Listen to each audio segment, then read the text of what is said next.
When you hear ancient pagans, do you picture long-haired druids gleefully pitching wide-eyed virgins into volcanoes for pure dramatic flair? Hollywood sure does. The more virgins, the better the ratings, preferably spiced up with thunderclaps and an impromptu interpretive dance number. The myth of the ever-impending human sacrifice, virginity mandatory, must bring own cloak, is so rampant, you'd think ancient villages held weekly lotteries, with prom committees nervously hoping it's someone else's turn. But here's the kicker.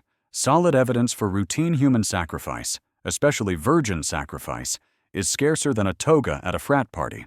Most pagan rituals favored animal offerings, symbolic tokens, or feasts. You know, the kind of bash where goats RSVP with regret. Sure, the Aztecs practiced human sacrifice, but it was far more complex than round up the nearest chaste maiden. Meanwhile, Greek and Roman pagans preferred pouring wine, breaking bread, and occasionally tossing a goat on the altar. Daughters of the neighbors conspicuously snubbed. Medieval Christian scribes had a knack for spicing up enemy tales with gruesome exaggerations. Nothing rallies a flock like a good horror story. Today's pagans?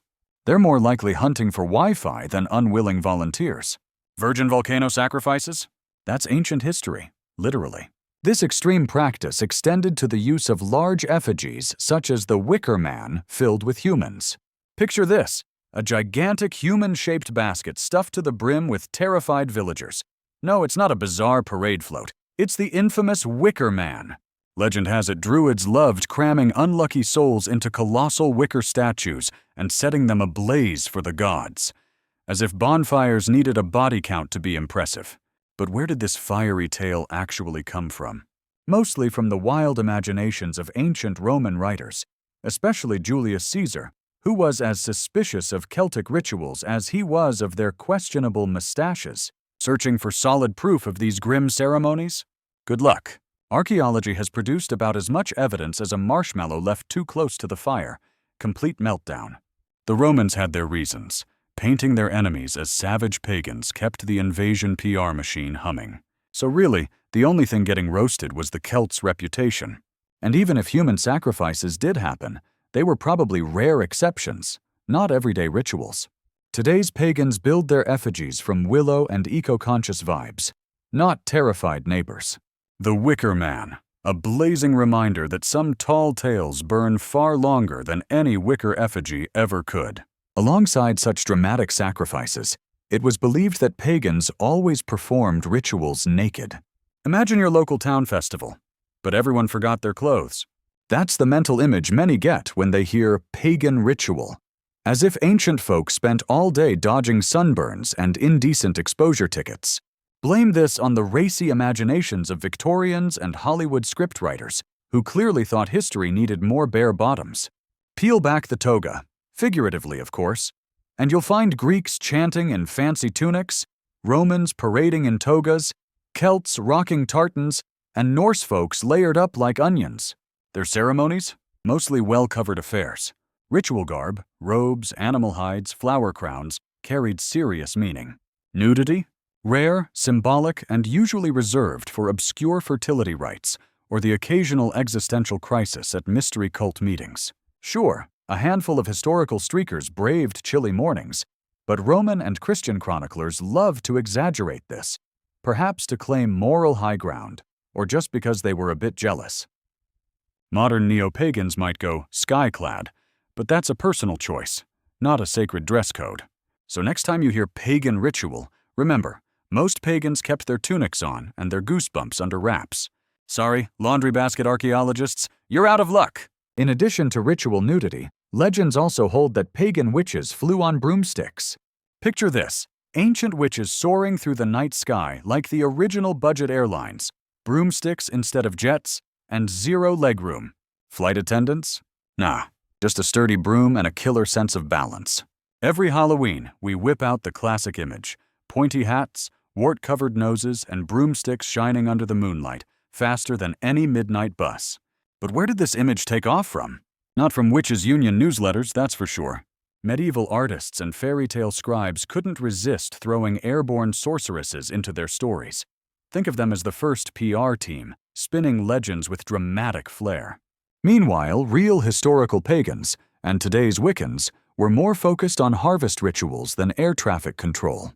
The humble broom, or besom, wasn't a magical jetliner, but a symbol meant to sweep away negative vibes, hardly a first-class ticket to Paris. Some witches used flying ointments, herbal salves that triggered vivid hallucinations.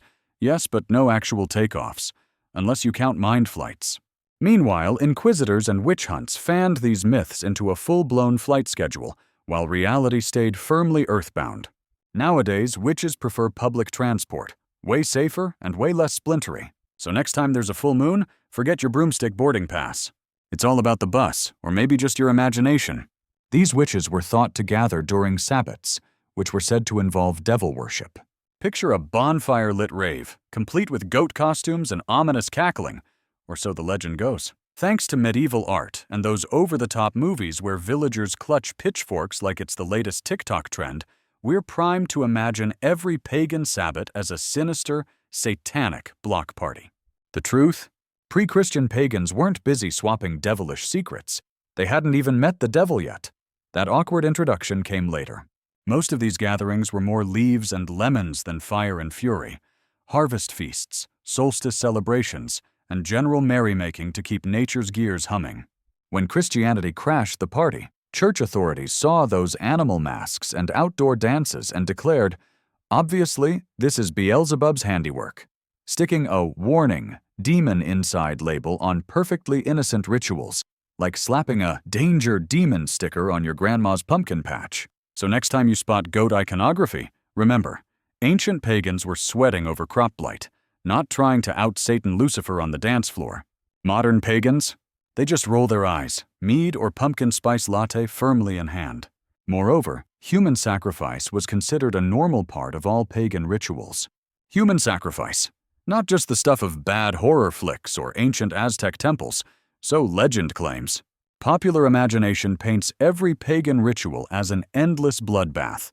But let's not jump to conclusions faster than a cultist at a summer solstice rave. First off, paganism covers an absurdly wide spectrum, from peace-loving druids who'd rather hug a tree than harm a fly, to a few quirky Greeks convinced that dressing a goat as Zeus was peak spirituality.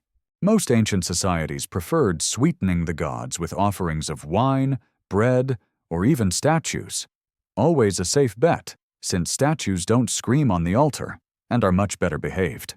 Sure, some groups like the Aztecs or Carthaginians went full throttle on human sacrifice, but to most pagans, that idea sounded about as appealing as a vegan barbecue at a steakhouse.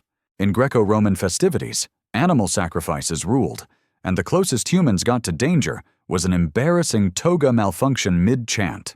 Early Christian writers, smelling a juicy scandal, cranked up stories of pagan mischief, because sensational headlines have always been the OG clickbait. Today's pagans would be horrified. Their wildest injury is probably a paper cut from an overzealous tarot deck, not a night requiring cemetery parking permits. Besides human offerings, pagans were also believed to worship animal totems as gods. If spotting a wolf sends you straight to spiritual vibes, you might be channeling your inner ancient pagan, or just cleverly dodging a hike. And honestly, both are pretty solid moves. There's a stubborn myth that pagans worshipped animal totems as literal gods, which would mean your average house cat ranks as history's most adored deity. Spoiler alert, that's not quite the case. Pagans didn't bow to animals as actual gods. They used them as symbols embodying traits or natural forces. Think of totems as spiritual mascots, not furry idols demanding tuna tributes. Clans or individuals picked animals like bears for strength, eagles for wisdom, or stags for their knack at looking majestic without breaking a sweat. Sure, animals strutted their symbolic stuff in rituals, but they were guides, not objects of worship. Across ancient Europe and beyond, animal imagery bonded people to nature, without turning every petting zoo into a shrine. Because in the animal kingdom, it's way better to be a totem than a tasty snack. So next time you rock that wolf pelt, remember, you're channeling dignity, not summoning wolf superpowers, or your family's stamp of approval. Symbols like the pentagram were often misunderstood as pagan signs of evil. What do a 5-pointed star, a math nerd, and a panicked medieval priest have in common? No, it's not the setup to a bad joke, though it really should be. It's the pentagram, the shape that haunts geometry teachers' dreams, gives goats an undeserved bad rap, and supplies horror movies with their best creepy wall decor. Modern myth insists these stars summon evil spirits faster than your little brother grabs the Ouija board. But back in ancient Mesopotamia, the pentagram was less goat-possessed symbol and more early GPS, literally giving directions. Then the Greeks, led by math celeb Pythagoras, geeked out over its perfect proportions. For them, it was the ultimate geometry club badge, not a secret password to Mordor. Christianity staked its claim, too, using the pentagram to represent Christ's 5 wounds, a far cry from hell's welcome mat. The real drama ignited when medieval Europe spotted witches behind every shadow, launching a panic-first, ask-questions-never campaign. The result? More bonfires than math classes. Nowadays, pagans have reclaimed the pentagram as a peace sign, while Hollywood can't resist slapping it in every attic and creepy basement. The truth? Unless you're attempting it freehand, now that's genuinely wicked, it's just a 5-star symbol with a seriously misunderstood PR problem. Legends about pagan constructions, such as Stonehenge, even included alien assistance. Ever wondered if Stonehenge is just an ancient cosmic Wi-Fi router brewed up by pagans with a sprinkle of extraterrestrial IT support? The legend's irresistible. Mysterious stones popping out of English grass, conjured by druids armed with Area 51 backstage passes. And hey, British weather always throws that perfect, foggy, otherworldly filter over the scene. But let's ease off the UFO signal. Archaeologists know Stonehenge was built the slow, sweaty way, by determined Neolithic humans hauling multi-ton stones between 3000 and 2000 BCE, no matter how hard the History Channel zooms in on that grainy photo. If E.T. pitched in, he left his laser level at home, leaving behind stone hammers, antler picks, and one heck of a team effort. Pagan rituals? Absolutely. Alien abductions? Only if prehistoric beer was stronger than we thought. Digging deeper uncovers no space gadgets, just flint tools, cremated bones, and calluses that shout, hard work, not hyperspace. Yet wild theories persist because Neolithic engineering nerds just can't compete with galactic contractors for clickbait. Admit it. Would you rather read about ancient surveyors or interplanetary Yelp reviews? Further myths claimed that all rituals happened at the mysterious hour of midnight.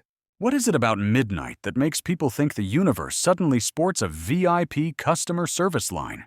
Maybe we fancy that at the stroke of 12, the cosmic help desk answers faster. No hold music, no mysterious all agents are busy messages. There's this charming myth that every ancient ritual worth its salt went down at midnight, ideally with a soundtrack of thunderclaps and ominous winds. Spoiler alert, most ancient folks didn't even know when midnight struck. If their sundial hit invisible, it just meant bedtime, not enter the witching hour. Reality check. Rituals happened whenever folks could slot them between herding goats and snack breaks. Sunrise yoga? Check. Midday bread blessings? Absolutely. Twilight sheep sacrifices? A crowd pleaser. Dawn and dusk were actually prime ritual times. Visibility was decent, temperatures weren't roasting hot, and best of all, you had a fighting chance of sneaking past the nosy in-laws. That midnight spooky glow? Largely a Renaissance storyteller's embellishment and Hollywood's special effects, not a historical constant. Sure, a few nocturnal rites happened, mostly because after-hours parties faced fewer nosy villagers. So if you're planning a spirit summoning, don't be a clock snob. Mid-morning might be the universe's quietest shift. It was said that druids, powerful pagan figures, cast mighty and dangerous curses. Sneeze in a druid's grove, and beware. The ancient curse of eternal sniffles might just catch you. Or so the legends claim. The truth? The idea that druids specialized in unleashing devastating curses is about as sturdy as a soggy thatched hut. Blame the Romans and early Christians, who spun tales of mystical terror to make their own conquests sound noble. Historical fact check. Early druids were less about zapping enemies with lightning and more about mediating land disputes, possibly the first to say, "Let's settle this outside," with interpretive dance. Ancient Irish legal texts mention druids, but when it came to curses, they preferred a sharply worded satirical poem or some public shaming at the village square. That's quite a leap from summoning frogs or conjuring boils. So if you're worried about enchanted objects or hexes, Relax. Archaeological digs haven't uncovered any cursed amulet of eternal flatulence. The most dangerous druidic curse? Probably enduring a diet of nothing but ancient kale. If druids possessed fearsome magic, surely Britain would have enjoyed a few more sunny days by now. In reality, the true power of the druids lay in law, lore, and spiritual guidance, not conjuring Voldemort-level mayhem. Despite their feared powers, pagans were believed to worship only nature gods. Imagine a world where every thunderstorm was just Thor showing off his biceps. Suddenly, every rumble was less about meteorology and more about flexing. Sorry, Weather Channel, you've officially been upstaged. The myth? Paganism is just ancient tree-hugging, where every rock, river, or flower earns its own deity and a personalized sweater. People picture pagans worshipping only nature's forces, no questions asked. But if that were true, Poseidon might as well have been called Moist Rock Guy. In reality, ancient pantheons were less about hugging trees and more like divinely chaotic city councils. Roman gods, for example, managed everything from politics to plumbing. Cloactina, goddess of sewers, kept things, well, flowing smoothly. Meanwhile, Greek gods were busier than HR managers, micromanaging everything from dreams to nightmares, and possibly regulating the curse of burnt garlic bread. Some gods weren't remotely leafy. Think fate or victory. Even household spirits got mini-altars. Skip the dusting at your peril, or risk the lair's tiny wrath. With so many gods, there was probably a divine janitor on call, ready to help find your lost keys, provided you cough up enough olives. Their festivals, thought to honor nature, were rumored to be wild, orgiastic bacchanals. Ah, the phrase pagan festival, instantly evoking visions of toga-clad throngs and grape juice-fueled debauchery. Popular imagination paints these gatherings as wild, hedonistic blowouts. Think the original Burning Man, but with fewer glow sticks and suspiciously more goats. But before you start picturing endless orgies under the harvest moon, let's clear the incense-smoked haze. This myth owes more to medieval spin doctors than to actual history. In truth, most pagan festivals revolved around farming cycles, honoring local gods, and marking solstices with carefully choreographed rituals. Less, let's lose our minds. More, let's pray for a good crop.